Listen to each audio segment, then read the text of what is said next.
Boa noite.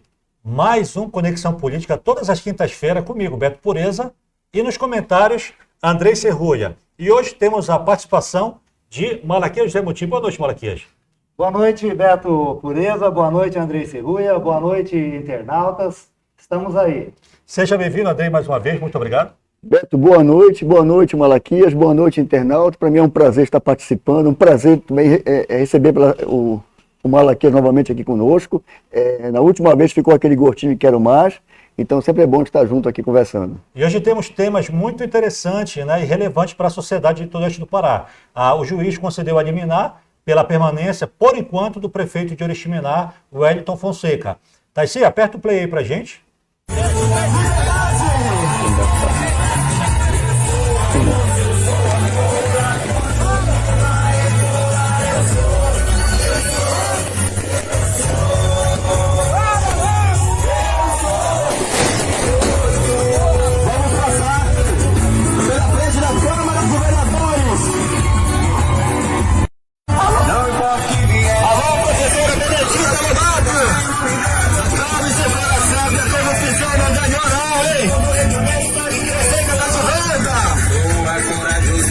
Sem medo de nada, mãozinha pra cima! Na nação, sem corrupção, poder dominação. Eu sou amor, a voz do povo, a ecoar, eu sou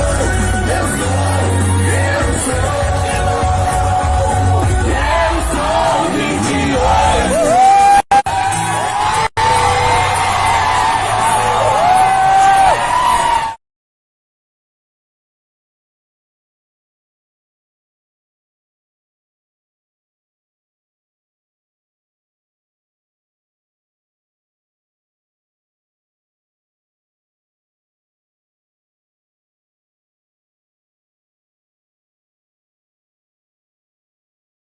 Beto, voltando ao assunto, o que acontece é o seguinte, é interessante a gente perceber que lá em Oriximiná está havendo um processo de mudança, né? Estão tentando romper com a velha política. Isso vai ser bom quando acontecer em todo o Pará. Então, isso que vem ocorrendo em Oriximiná é consequência dessa mudança de sair da velha política, né? E o que aconteceu com ele? Ele foi cassado pelos vereadores, a gente percebe que há uma insatisfação dentro da Câmara Municipal com a gestão, por algum motivo que muitas das vezes tem a ver com a velha política. E quando houve a decisão judicial, é uma decisão não definitiva. Ele volta enquanto o processo continua para ser julgado. Mas que seria muito mais danoso manter ele afastado. Então ele permanece, que é a vontade popular, ele foi eleito pelo voto, ele permanece lá enquanto há um processo legal e tipo assim, porque da forma que foi tirado ele, né, ele foi cassado, é uma forma que, na verdade, agride a democracia. Vê que a população não ficou satisfeita com isso. Até porque não vejo razão para isso. Olha aqui, o prefeito ele foi cassado porque ele excedeu ali, segundo a Câmara de Vereadores, o teto de contratar servidores temporários, né? Então, até o momento, ele não tem nenhum problema com corrupção. Então, a Oriximiná ali, a Câmara, ainda tem uma esquerda, uma bancada de maioria de esquerdista forte ainda lá. E isso é o preço que se paga porque a população pensa, vamos eleger um prefeito de direita e acha que sem uma bancada que possa apoiá-lo nos projetos da força, ele não consegue fazer muita coisa, Malaquias. Na minha opinião, Beto, eu julgo que a nossa Constituição ela está muito controversa. Ela permite esse tipo de situações onde a gente nunca consegue ter uma definição. Você nunca consegue ter uma definição. Você sabe que se você tiver a leitura feita por um determinado juiz, aí ele tem um poder que excede a legislação.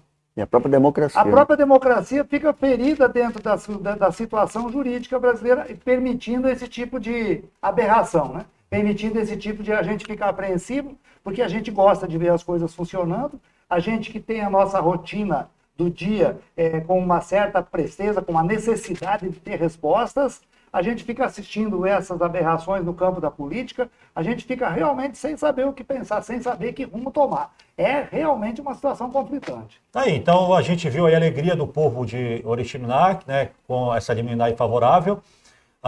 E a gente vai aproveitar agora, Andrei e Malaquias, o senador Marcos Rogério ele tem sido ali à frente do governo, né, ali na presença da CPI da Covid-19. Então, ele vai apresentar também um relatório paralelo. E, Taici, mostra o vídeo para a gente poder comentar em cima.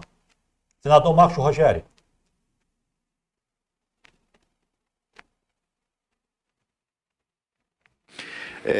Esta CPI, eu identifico ela como a CPI do estelionato. Ela representa um estelionato político. E o relatório do senador Renan Calheiros é um fake news processual. Estelionato político porque prometeu investigar com profundidade tudo o que aconteceu na pandemia. Não investigou. Passou ao largo da corrupção, da roubalheira no âmbito dos estados e municípios. Focou apenas no embate com o presidente da República, no enfrentamento político. E um grande fake news processual porque faz acusações sem provas, sem lastro, na verdade, real. Portanto, pouco contribui esse relatório com qualquer tipo de esclarecimento da verdade. Nesse relatório, nessa condução do G7 da CPI, fica parecendo que a responsabilidade pela política pública de saúde no Brasil é única e exclusivamente do presidente da República, do governo federal, quando nós temos um sistema único, descentralizado, né, com gestões locais e que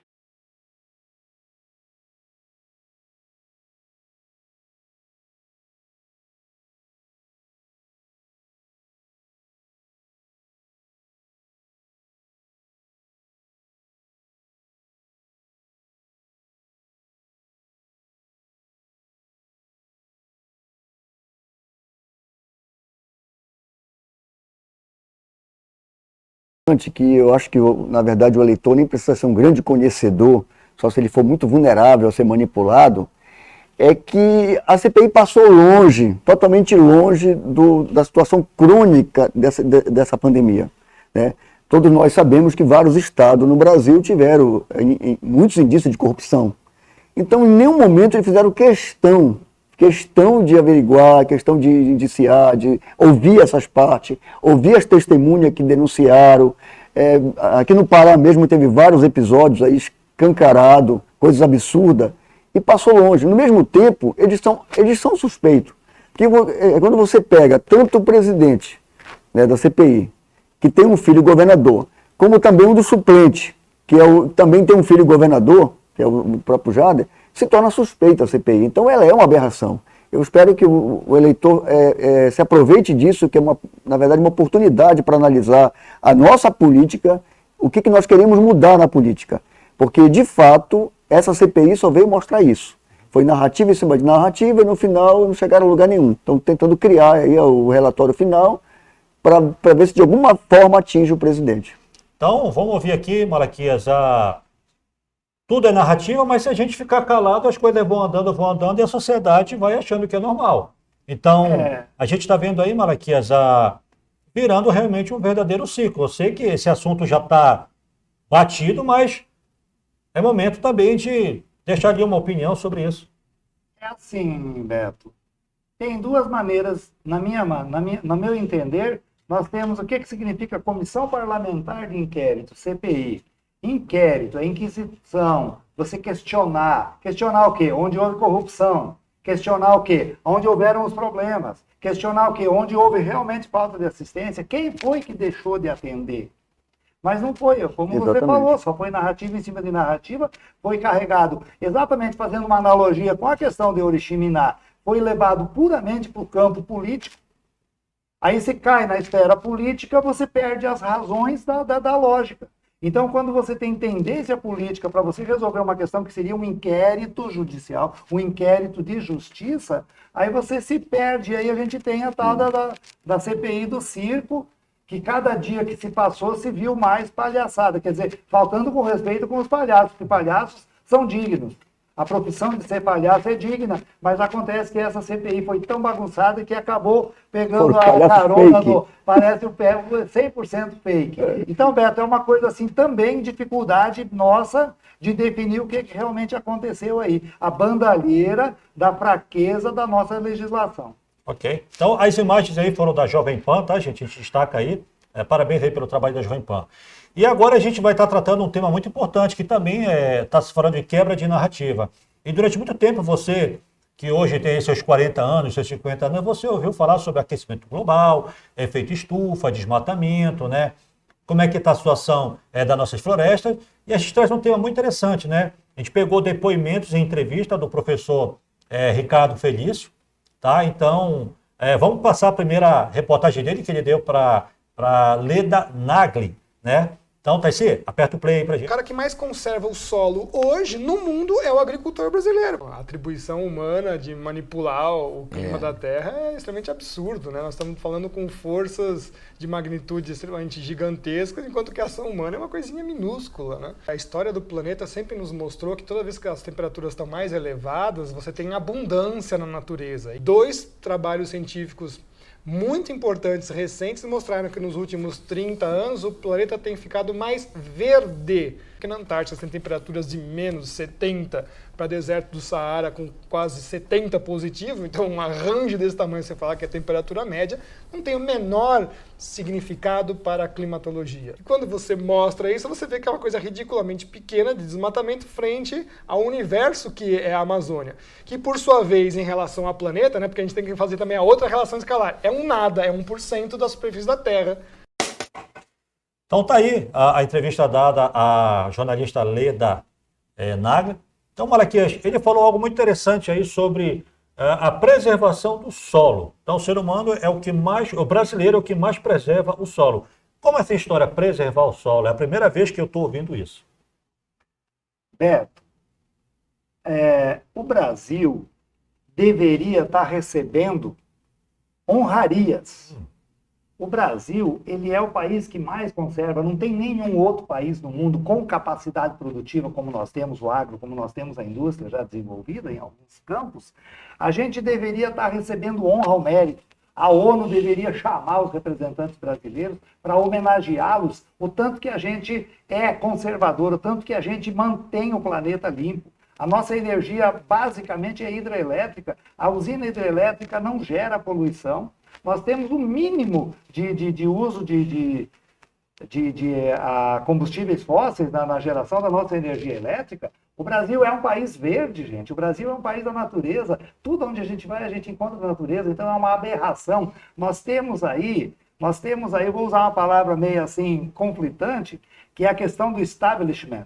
Nós temos o establishment, que são os donos do mundo, que eles querem conduzir a opinião mundial para poder dizer que o Brasil é devastador, que o Brasil ele é devastador, que o Brasil ele produz gás carbônico. Na verdade, isso é uma narrativa, eu acredito que seja a maior narrativa mundial quando se fala da preservação no Brasil. Isso sem falar especificamente da Amazônia, que a Amazônia está intocada. Nós somos prova disso aqui. A gente não tem lugar, você pega um avião, você sai de Belém, tu vai a Rio Branco do Acre e tu enxerga 2, 3 clareiras. Então você sai de Guarantã do Norte, agora você vai bater lá no Amapá, ou então lá na Venezuela, e você só vê mata. São 1h30 a 1.500, a 1.000 km por hora, significa que nós estamos numa proporção de andar 1.500 km para você não enxergar, para você enxergar 1 ou 2 clareiras.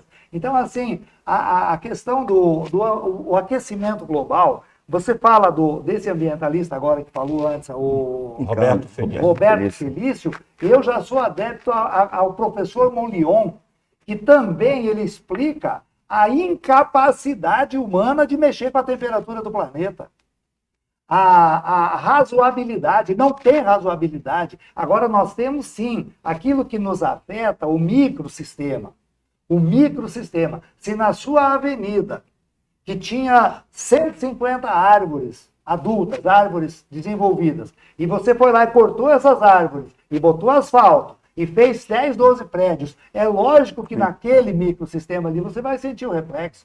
É lógico que vai acumular. Pontual também, né? É pontual. Ali você vai ter. Como você chegar no centro de São Paulo hoje, como você chegar no centro de Belo Horizonte, já em Brasília você não sente isso. Porque Brasília é todo aberto, todo expansivo, a gente não sentiu nenhum tipo dele. Porque é uma questão de microsistema pontual, que é onde a gente toma alguns depoimentos, a gente ouve algum depoimento até de gente inteligente, falando, eu senti a diferença do clima, eu senti que está esquentando, eu já acho que está esfriando. Eu já acho que está esfriando, porque a gente pegou neve lá no sul. Eu fui lá, fazia quantos anos que nós não tínhamos neve em Gramado? Pegamos neve lá, o dia 23, 24 de julho. A gente tivemos lá encarangado de frio, quer dizer, então essa questão é narrativa, é balela da opinião pública. Então nós temos que tomar muito cuidado com aquilo que a gente ouve e quem é que está afirmando. Da onde está vindo essas informações? Porque, veja bem, no momento que nós tivermos um pouquinho mais, agravar um pouquinho mais a situação alimentar do mundo, eu acredito que vai vir uma campanha da Europa, uma campanha das ONGs, falando que a gente tem que derrubar um pouquinho de mato, porque não tem, né, tem muito oxigênio, que daí o gás carbônico vai passar a fazer bem. Não, pode rir, é de rir. É de rir, porque todo é jogo de interesse comercial. O homem é incapaz de mexer com a temperatura da Terra. Eu vou citar um exemplo de 1943, que foram feitos mais de 2.000 experimentos nucleares. Quando estava se desenvolvendo, no final da Segunda Guerra Mundial, quando se fez a Segunda Guerra, na verdade, de 45 até 1960, no tempo da Guerra Fria, nós tivemos mais de 2.000 experimentos atômicos, bomba atômica. Não triscou, não tem nada a ver. Graças a Deus a Terra é muito grande para isso.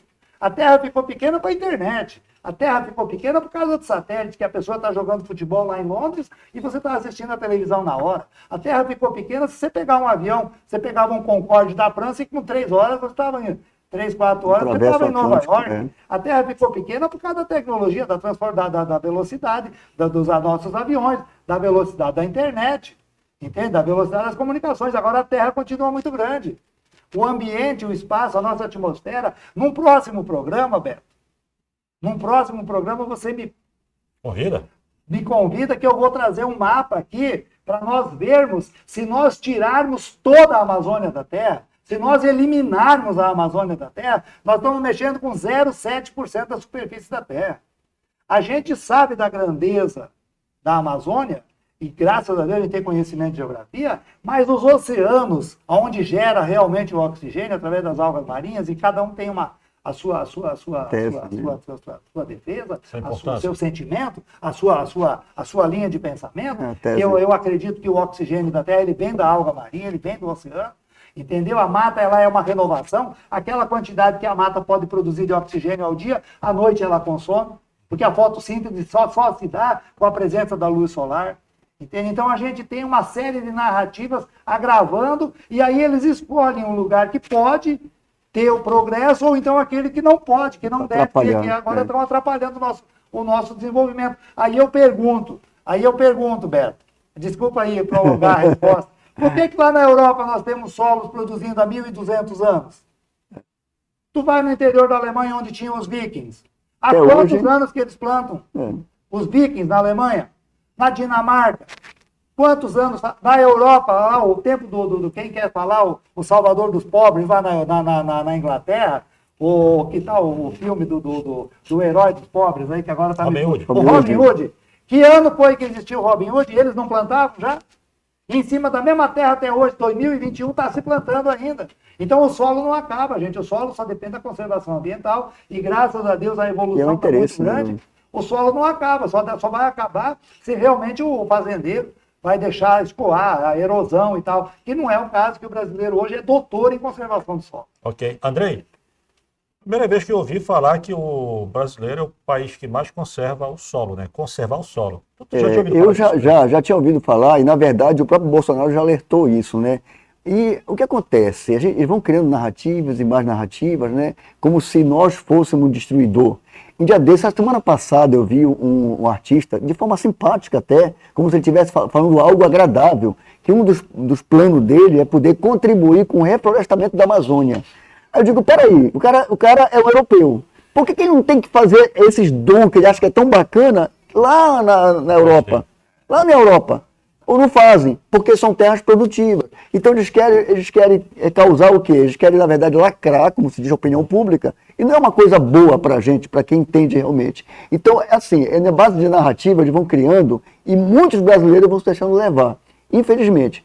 Quando a gente fala, eu sempre digo que é transformação, eu sei que há anos atrás, quando eu era ainda adolescente, eu vi uma frase de um professor de física, que na natureza nada se perde, tudo se transforma.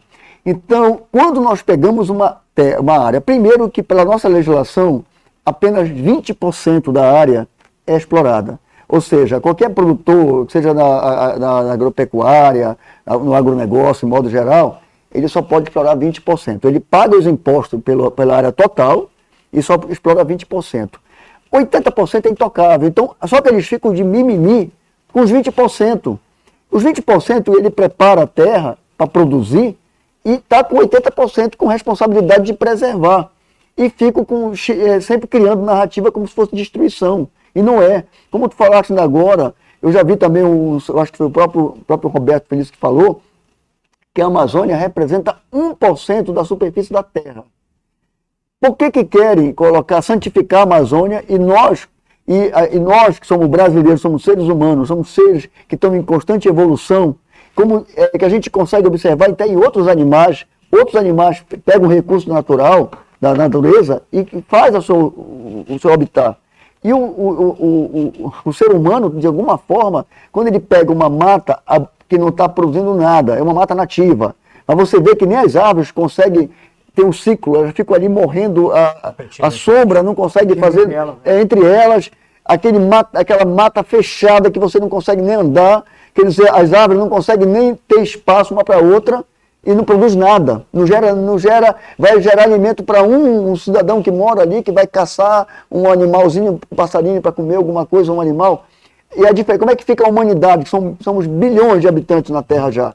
Né? Então, se for para pensar, nós temos que pensar que o ser humano também tem que ter qualidade de vida. Então, quando ele pega uma terra daquela e transforma, é um dom do homem, é um dom da natureza. O ser humano, como animal, está pegando parte da superfície e está produzindo. Então, nós temos que acabar com essa narrativa, temos que, na verdade, combater. Quando se fala em aquecimento global, como tu falaste também, aquela hora, que a gente não consegue, jamais o ser humano é capaz de mudar, e a gente vê as coisas absurdas, nós que moramos na cidade, jamais podemos usar como parâmetro o nosso local, o nosso calor, para dizer que está havendo aquecimento global.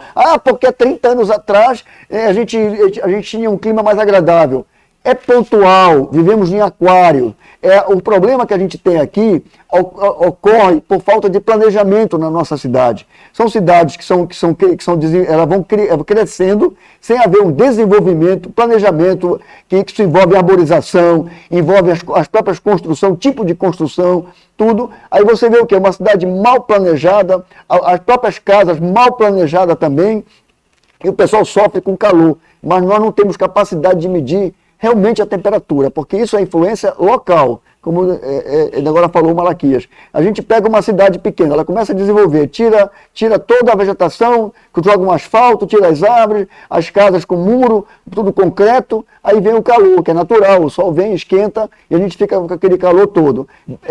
Basta você comparar uma mesa numa grama de noite e uma mesa num piso de cimento à noite. E você vê o que significa o calor, o desconforto que é para quem está sentado com o mesmo ambiente, uma mesa que está sentado à noite num piso de cimento que absorveu todo o calor durante o dia, e bem ao lado uma mesa que você está sentado ali na grama. Então isso aí significa o quê? É planejamento, nós temos que planejar para ter uma melhor qualidade, mas não tem nada a ver com aquecimento global. Isso são narrativas que só vai prejudicar o nosso desenvolvimento. Ok, Tessi. Agora ele deu ele deu entrevista, tem mais 3 vídeos que ele deu para o Alexandre Borges, né? Próximo, Tessi.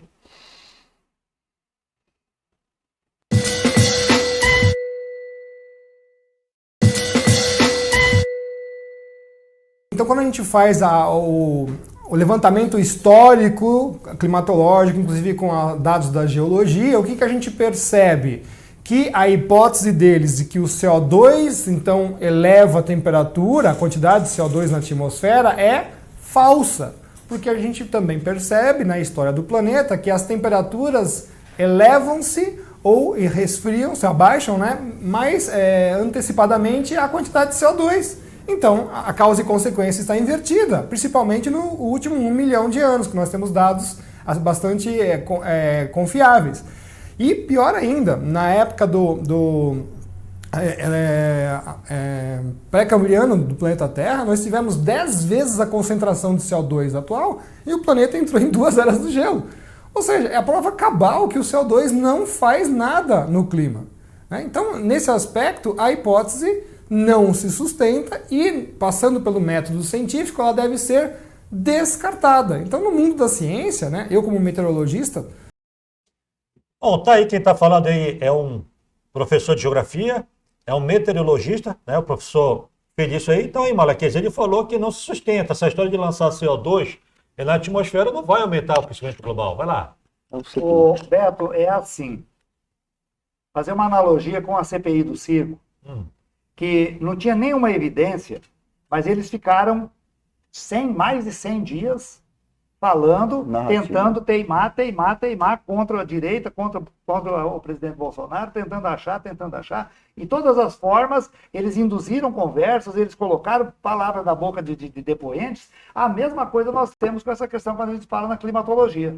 Nós temos essa mesma situação. Se você pega um técnico, eu sou adepto ao professor Molion, você fala do Felício. Não tem problema, os dois são capacitados, gabaritados, doutores plenos, conhecimento pleno sobre climatologia. Aí vai uma pessoa de uma ONG, que nunca estudou nem como é que são a formação das nuvens, vai discutir, vai bater de frente com uma pessoa altamente qualificada por somente uma questão política, somente uma questão ideológica. Deu na vontade de falar, e a gente sabe os motivos, a gente sabe que tem um mercado por trás disso tudo, que é o establishment, que é o pessoal que domina o mundo, é o pessoal que quer dominar as cadeias, todas as cadeias produtivas do mundo. Agora, para eles, não é interessante que a Amazônia seja produtiva.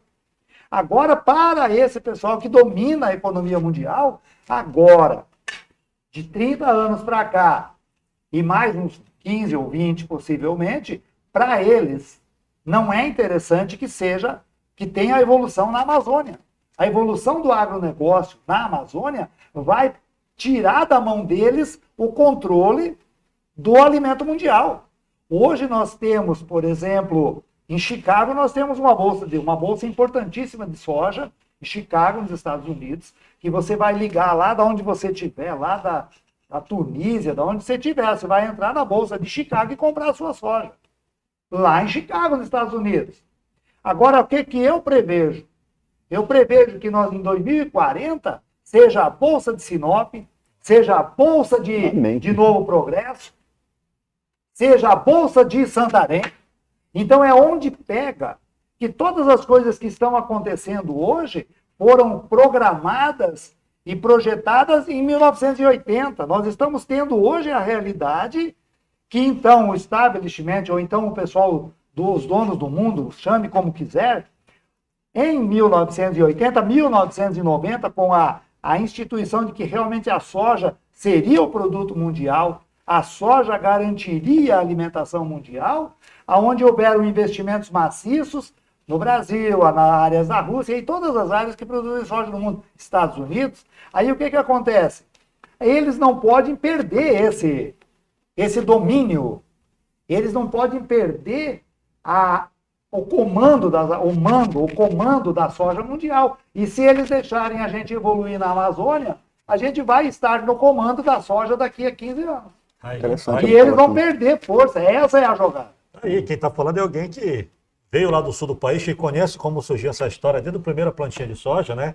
Também é um técnico agrícola. Parabéns, Malaquias. Andrei, e aí? Pessoas como o professor Felício nunca tiveram espaço tão grande antes para falar sobre isso. Agora as Web TV trazem e matérias relevantes como essa, Andrei. Tudo é questão de interesse, como o Malaquias falou, né? A quem interessa barrar a Amazônia? É exatamente os donos do mundo, né? E que é uma palavra até difícil de falar, mas é interessante. Então, assim, a nossa Amazônia, ela é uma área muito grande quando você vai para o agronegócio, né? Até porque envolve uma legislação que só pode explorar 20%. Então, como ela é uma região muito grande, esse 20% se torna uma área muito boa para produzir alimento. Isso aí muda, inclusive pela nossa temperatura, nossas estações do ano, que você consegue ter muito mais safra, né? A nossa localização perante ao mundo, porque você tem acesso à África, à Ásia, à Europa, tudo. Nós estamos, na verdade, porque nós estamos acostumados com o mapa de um certo formato, mas quando você pega o globo, você vai ver que nós temos braços para todos os lados. O Brasil, na verdade, é o centro do mundo. É o centro do mundo, porque nós temos, por um lado, nós temos a Ásia, nós temos, por outro lado, a Europa, temos a África, quer dizer, todo para cima a América. Então, imagina isso aqui um grande celeiro. Tá? E o alimento é a nossa vida depende do alimento, né? Então, hoje, quando se fala com uma crise que nós tivemos agora na pandemia, essa crise toda que afetou o mundo, o agronegócio não parou, né? Mas em outros países tiveram problema sério com o agronegócio, né? Sério, até porque envolve a industrialização do alimento para eles, mais do que para a gente. Então, eles tiveram um impacto muito grande do alimento, porque na verdade, é uma cadeia. A nossa soja, que vai para alimentar muitas das vezes o frango na Europa, através de ração, mas o frango vai voltar para o ser humano, em forma de alimento. Então, essa cadeia, houve uma ruptura durante a pandemia, houve um aumento muito grande de preço, né, em países como Europa, Ásia, principalmente, e a gente está sentindo impacto aqui, porque realmente nesse aspecto o mundo se torna pequeno, que é globalizado, né? Então, da mesma forma, o combustível e tudo. Então, isso é mais um alerta para perceber que se nós não tivéssemos no Brasil já o agronegócio como uma realidade, já uma potência, o brasileiro hoje estaria passando fome. Essa é a nossa realidade. Beto, Pois não? posso? Veja bem, eu vou fazer um alerta para os menos crentes no progresso. Eu vou colocar de uma forma assim. Você pode deixar acontecer o progresso que não vai te ferir ambientalmente. Eu vou citar o exemplo do Rio Grande do Sul, vou citar o exemplo de toda a região sul e mais do Mato Grosso. A agricultura da década de 80 até 90, ela ainda permitia muito trabalho manual, muito trator pequeno, uma plantadeira pequena. O agricultor, ele conseguia fazer uma subsistência, fazia um rendimento com um trabalho manual e com maquinário pequeno. A realidade de hoje é completamente diferente. Nós temos hoje maquinários pesados, maquinários grandes, que rendem muito, e esse rendimento muito, ele significa o seguinte: se a área não for apropriada, não vai ser plantada. Então, por mais que uma área seja favorável para a agricultura, por mais que uma área permita, você não vai ter condições em uma área normal. Pensa comigo em qualquer área. Você vai ter um relevo, você vai ter um igarapé, você vai ter uma pedreira, você vai ter uma pirambeira, você vai ter uma areia. Você não consegue ter um percentual muito grande de aproveitamento para a agricultura. Sendo, então, a gente tem consciência. Vamos lá, vamos organizando os pensamentos. Se eu consigo produzir viabilidade econômica, a viabilidade de produzir, eu só posso produzir aonde entra o maquinário pesado. Então, eu não tenho como produzir hoje com viabilidade econômica em áreas pequenas.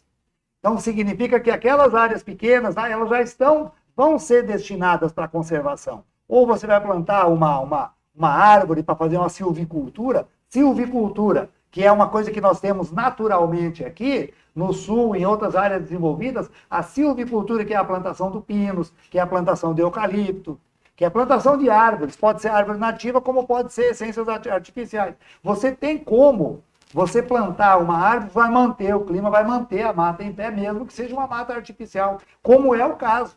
Se você pegar, por exemplo, a Alcoa, que trabalha ambientalmente correto, até parabéns para eles, que não tem dúvida, eles fazem questão de que seja correto. Padrão, né? Mineração Rio do Norte, Alcoa. Eles vão lá, eles fazem todo o trabalho de mineração numa determinada área, depois eles realocam, eles fazem o mapa do que tinha em cima da área, aí depois cobre novamente e realoca de novo aquela mata. Daqui 20 anos ninguém não vai saber que foi tirado o minério ali de baixo.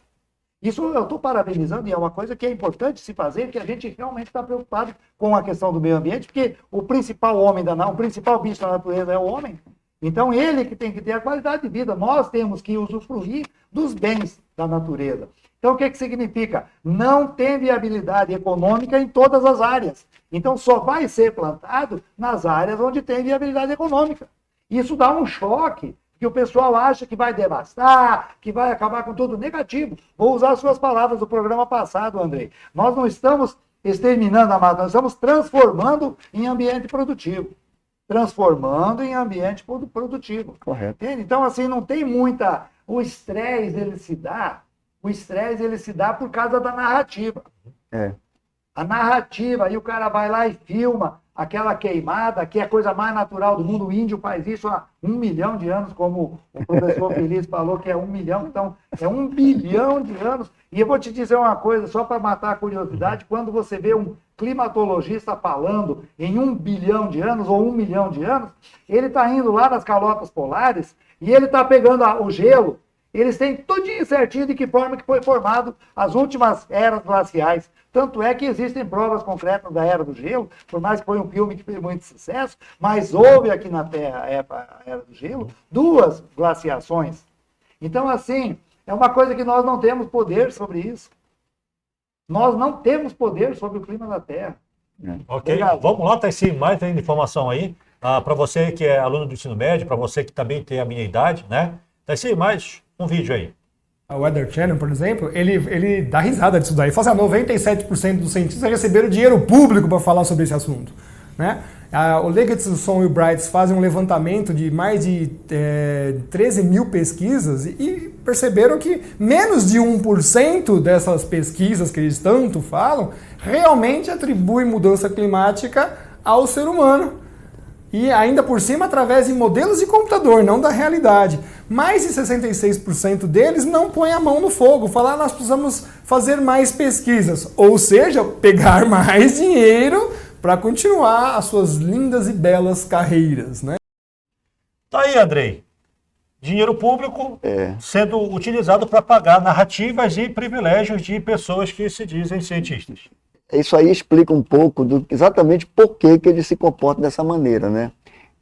Roda envolve dinheiro, interesse nas ONGs, porque a ONG, quando ela cria uma narrativa, né, de ameaça ao meio ambiente, ela consegue arrecadar mais dinheiro.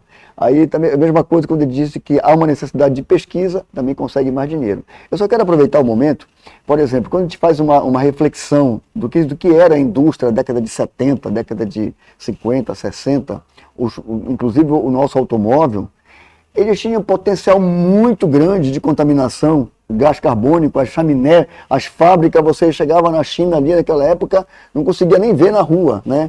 O que significa, o que eu quero dizer com isso? Nós não podemos pegar aquele momento nosso como atual e fazer uma projeção e dizer isso vai dar problema lá na frente. Porque se a gente fosse trabalhar em cima disso, como é que estaria então a Terra hoje se nós fôssemos fôssemos potencializar a poluição da década de 50, 60, 70. Mas o que aconteceu? Houve a tecnologia. Então nós somos seres humanos que estamos sempre em busca de evolução. E essa evolução só vem através de recursos financeiros.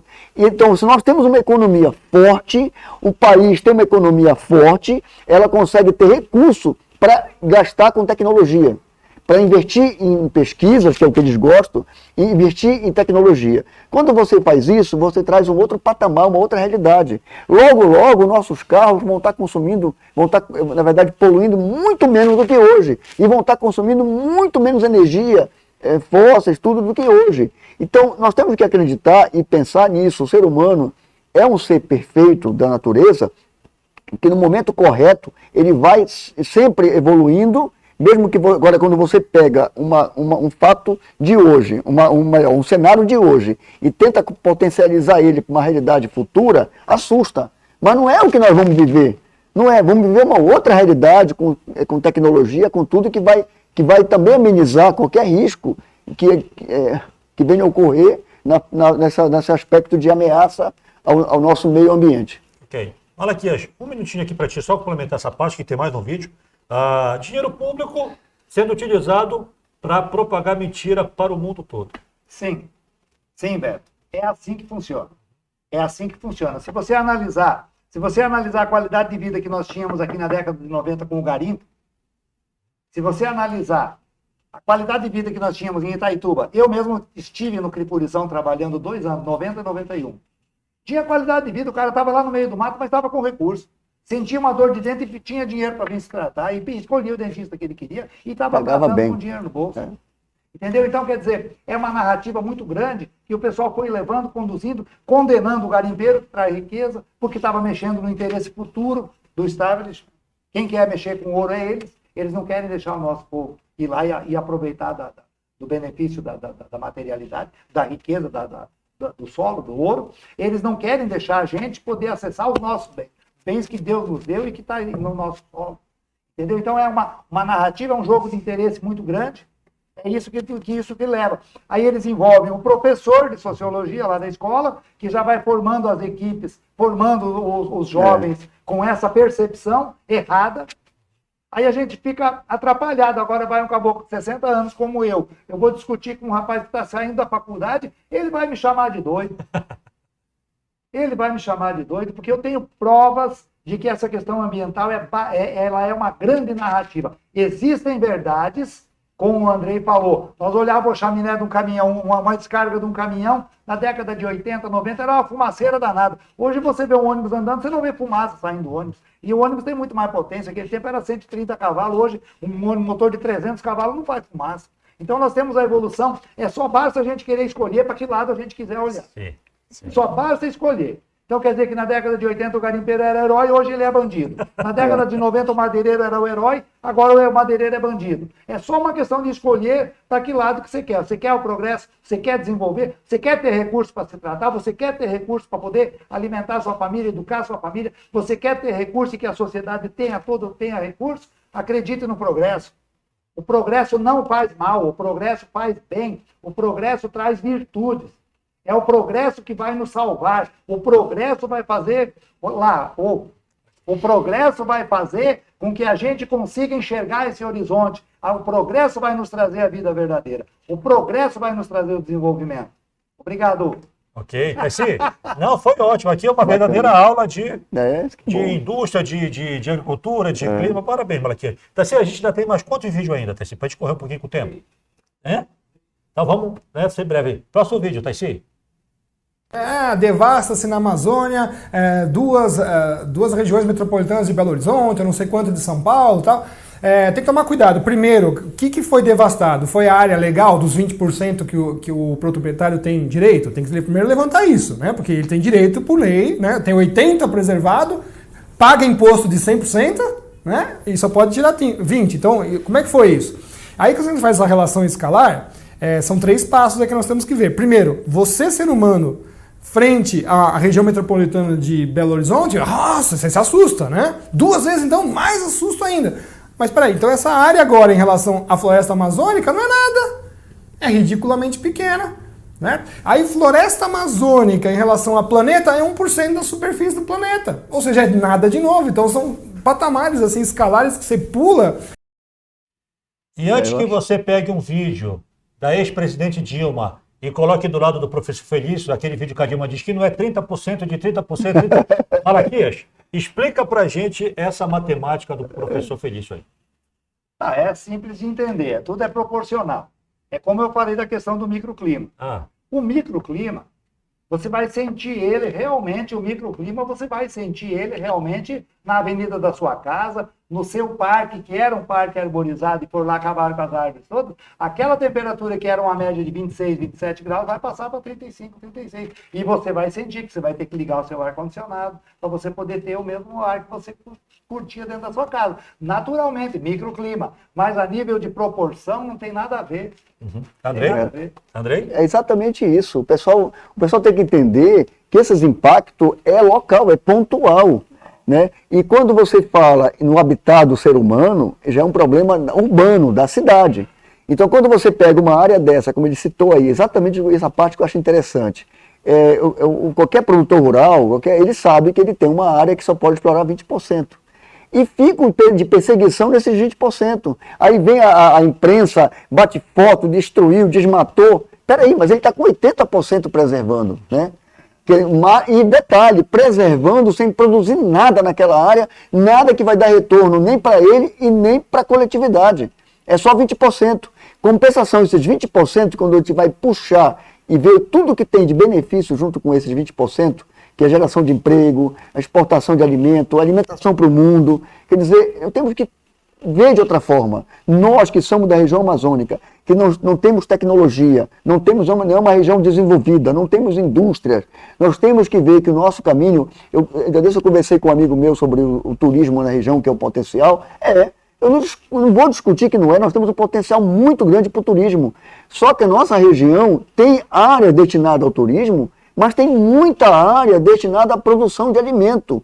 E porque nós temos uma área muito grande, e nós temos um potencial grande de desenvolvimento, que um não compromete o outro. Da mesma forma que o agronegócio, o grande produtor de alimento no mundo, que seria na nossa região, que já é uma realidade, ele não compromete a agricultura familiar. Eu acho um absurdo quando alguém traz esse tema dizendo o seguinte: não, eu sou favorável à agricultura familiar. Beleza, eu também sou, mas não mexe com uma coisa, tem a ver com a outra.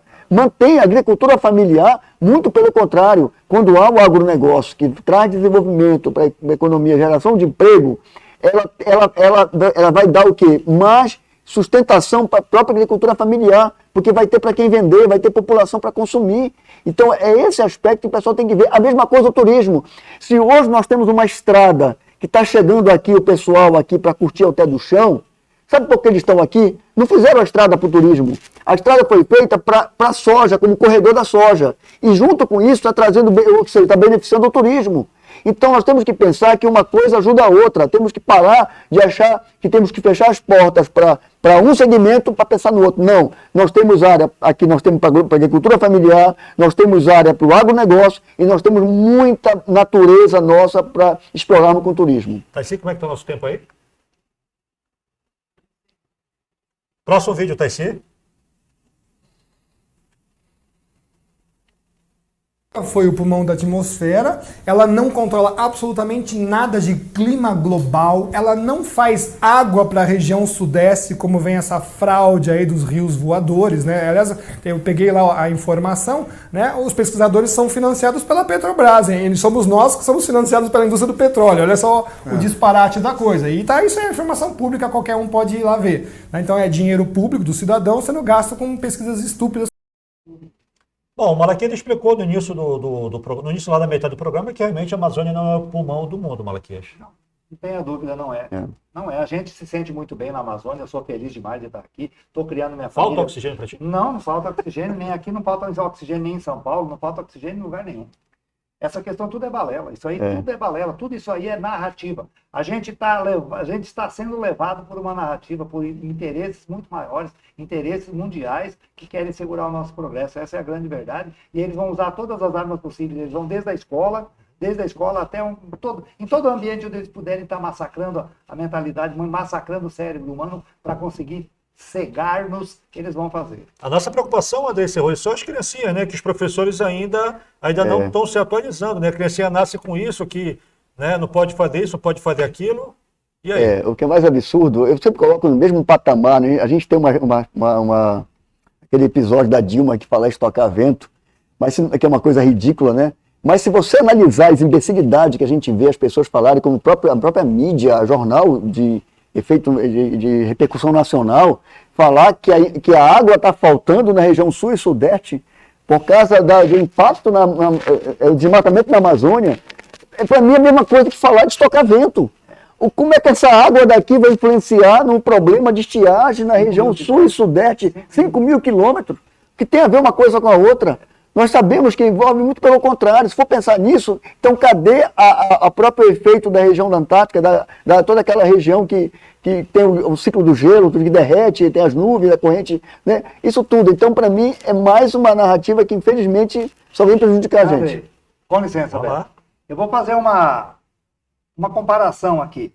Se você pegar e tentar plantar árvore no deserto do Saara, tu vai ficar a sua vida inteira, tu vai gastar 5 gerações tentando plantar árvore no Saara e você não vai ter felicidade. Porque lá foi é coisa de Deus, é coisa da natureza, isso é coisa da criação do mundo. Lá é lugar para estar areia e estar 70 graus de temperatura ao meio-dia. Compensação, tem muita Se riqueza de você petróleo. tentar acabar com a mata da Amazônia, você não consegue. Porque todas as vezes que você vai roçar lá, com 6 meses, o mato está formado de novo. Será que é tão difícil entender? Pode ocorrer casos pontuais. Eles se apegam nisso. Claro, caso pontual é uma coisa. Vai acontecer casos pontuais, o pessoal vai ter um lugar onde vai plantar a soja, vai colher, vai criar o seu boi, vai ter um lugar de desenvolvimento, vai ter um lugar onde vai instalar uma indústria. É lógico que sim, mas na maior parte, aí isso tá criado, já está criado. Isso aqui é criação da natureza, criação divina, cada um dentro da sua fé. Ninguém tem poder de mudar isso, não existe. A chance que existe a gente mudar para fazer valorização do bicho homem.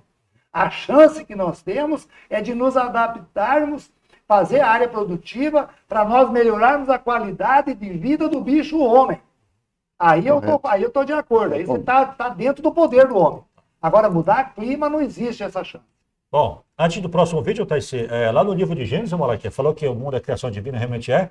Lá no livro de Gênesis fala, e depois que Deus criou tudo, ele disse para o homem dominar o que tem na terra. Enfim. Taissi, mais um vídeo só? Tem mais um?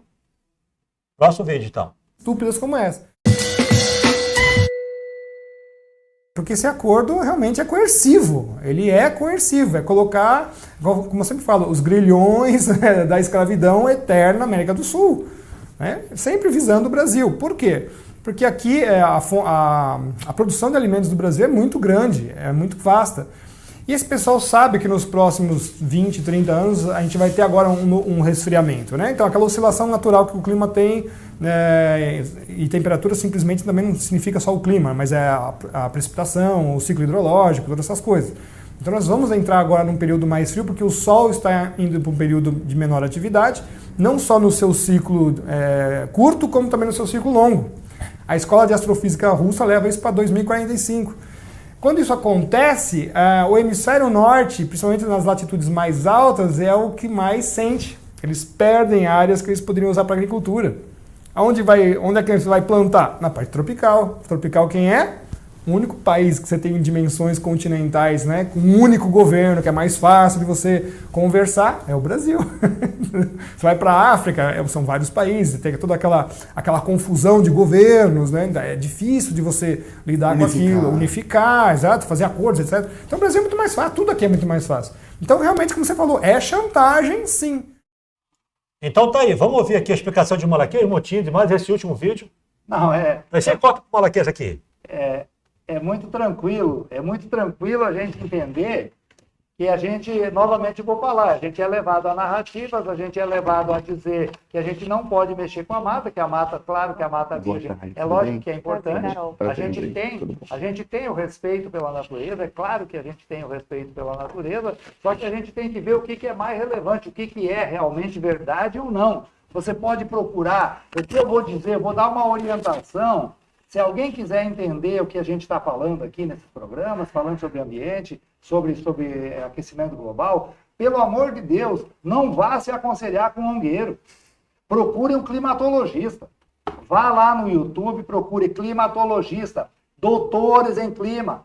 Saia fora. ONG não vai saber dizer sobre esse assunto. A ONG ela quer nos ver sem o progresso. A ONG quer nos segurar, porque eles têm os interesses. É establishment que está pegando pesado em cima e a gente não consegue entender o discurso, a narrativa das ONGs sobre a questão da conservação ambiental. E eu desejo que todo mundo consiga começar a enxergar o novo mundo, porque nós temos todas as regiões, nós temos sul, nós temos sudeste, nós temos o próprio nordeste. A gente tem situações que provam que a questão da conservação do ambiente não está limitado à devastação da mata. Obrigado, gente. Ok. E, Andrei, então aí, você tem mais 2 minutinhos para finalizar aí? Beto, exatamente essa última parte da entrevista dele aí é interessante, porque a gente fica claro quando há esses acordos internacionais que de alguma forma há um interesse financeiro. Isso é óbvio. Da mesma forma que as ONG também, elas são financiadas para barrar de alguma maneira, né? Ou seja, quem está por trás financiando quer de alguma maneira manipular a nossa economia, porque a gente se torna uma ameaça em esses países que produzem o mesmo tipo de alimento, né? Então, quando você olha para o lado da temperatura que criam essa narrativa, a gente sabe que ela na verdade, não se sustenta porque a gente envolve o ciclo, já tivemos a era do gelo, tudo, a gente vai ter, então envolve essa temperatura.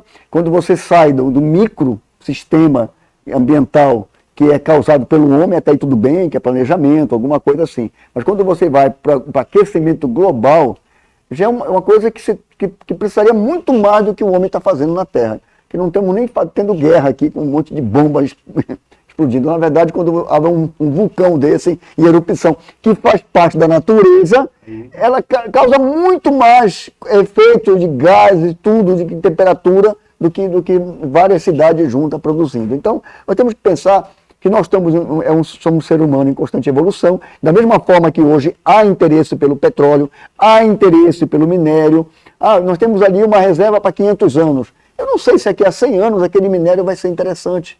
Porque as tecnologias vão avançando, vão mudando, da mesma forma que a eletrônica vai mudando, que você tinha algumas matérias-primas que eram essenciais para produzir algo eletrônico, e hoje não é mais, aquela já é outra, de repente vai ser um produto que vão deixar tudo intocável lá, não interessa mais, já não tem mais valor como tinha antes, porque vai depender muito da nossa evolução mesmo. Então, eu acho que nós temos que tomar cuidado com isso e pensar, em primeiro lugar, a nossa qualidade de vida está diretamente ligada à nossa economia, não tem outra forma. Ok, então, chegando aí mais um final aí, do Conexão Política. Malaquias José Muti, muito obrigado mais uma vez pela participação aqui, a gente agradece essas informações. Obrigado, Beto. Obrigado, Beto. Obrigado, Andrei Serruia. Obrigado, gente. Bora, bola pra frente que atrás vem gente. Andrei, mais uma Conexão Política, muito obrigado aí pela essa parceria nos comentários. Para mim é sempre um prazer participar, comentar, poder trocar umas ideias aqui. Para mim é um prazer também estar aqui junto, recebendo o Malaquias. E é isso aí, Beto. Boa noite a todos aí que estão assistindo o nosso programa. E na outra quinta-feira, novamente, vamos estar aqui junto com um outro convidado para estarmos entrevistando aqui. Então tá aí.